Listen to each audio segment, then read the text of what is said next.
keluhan dari para pengungsi.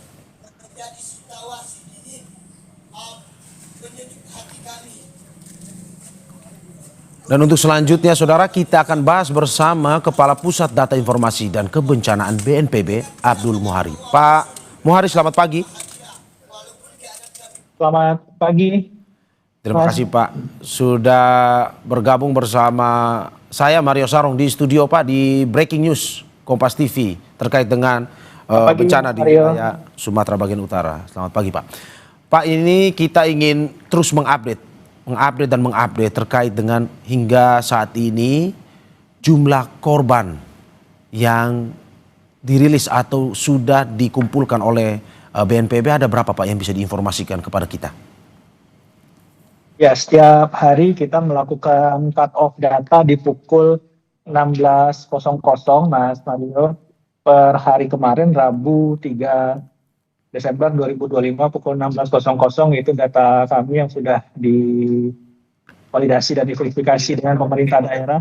Itu meninggal dunia ada 770 dan yang hilang itu masih sekitar 400-an. Nah, kenapa yang hilang ini juga masih tetap dinamis? Karena seiring dengan pembukaan jalan di akses-akses yang sudah mulai bisa pulih kami tembus, itu ketika kemudian tim di lapangan bisa berdialog dan bertanya kepada masyarakat, berkomunikasi dengan masyarakat, kemudian bertambah lagi laporan-laporan tentang sanak keluarga yang belum diketahui.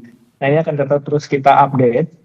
Yang perlu saya sampaikan, Mas Mario, bahwa untuk kegiatan operasi SAR pencarian dan pertolongan ini, memang tim gabungan di lapangan sudah bekerja lebih dari 1 minggu dan tentu saja ini secara kondisi fisik juga harus dilakukan penebalan dan pergeseran atau pergantian personil.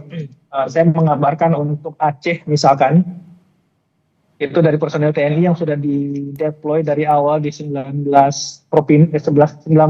kabupaten kota, itu ada 1.250 personil. Nah, 2 hari yang lalu ini sudah dilakukan penebalan. Penebalan ini artinya bisa penambahan, bisa pergantian. Itu sebanyak 7 SSK atau sebanyak lebih kurang 700 personil. Itu khusus di beberapa kabupaten yang memang membutuhkan penambahan personil dan masih merupakan kabupaten prioritas seperti Aceh Tengah, Gayo, Benar Meriah, dan Aceh Tamiang. Nah, ini sudah dilakukan deployment personil supaya kita harapkan upaya-upaya pencarian ini meskipun sudah masuk pada minggu kedua, ini masih tetap optimal. Di samping itu juga tentu saja personil-personil ini di samping melakukan dukungan pencarian dan pertolongan, juga melakukan dukungan pemulihan sektor fisik, seperti pembukaan akses jalan, pembersihan akses-akses yang mungkin masih tertimbun material banjir dan longsoran saat ini. Dan alhamdulillah hingga minggu kedua ini dukungan operasi modifikasi cuaca itu bisa sangat-sangat membantu sehingga hingga minggu kedua ini kita masih tetap cuaca cerah, sehingga ini sangat mendukung untuk operasi tim darat secara maksimal, Mas Mario. Oke, Pak, saya ulangi lagi untuk mempertegas saja, Pak Muhari, bahwa hingga pagi hari ini 770 yang meninggal dan 400 yang hilang ya Pak ya? Oke, karena ada pemberitaan melalui situs BNPB yang saya kutip ini ada 810 jiwa yang meninggal dan hilangnya sebanyak 612. Ini perbedaan data ini seperti apa Pak? Apa bisa dijelaskan data yang bisa kita pakai? Karena ini diambil juga dari situs resmi BNPB. Benar, Mas Mario. Jadi dashboard yang kita buka itu secara online, secara real time terhubung dengan pusdalop kami di daerah. Tetapi setiap sore pada pukul 3 hingga pukul 4 itu kita melakukan cross check dan validasi data untuk menghindari duplikasi pencatatan.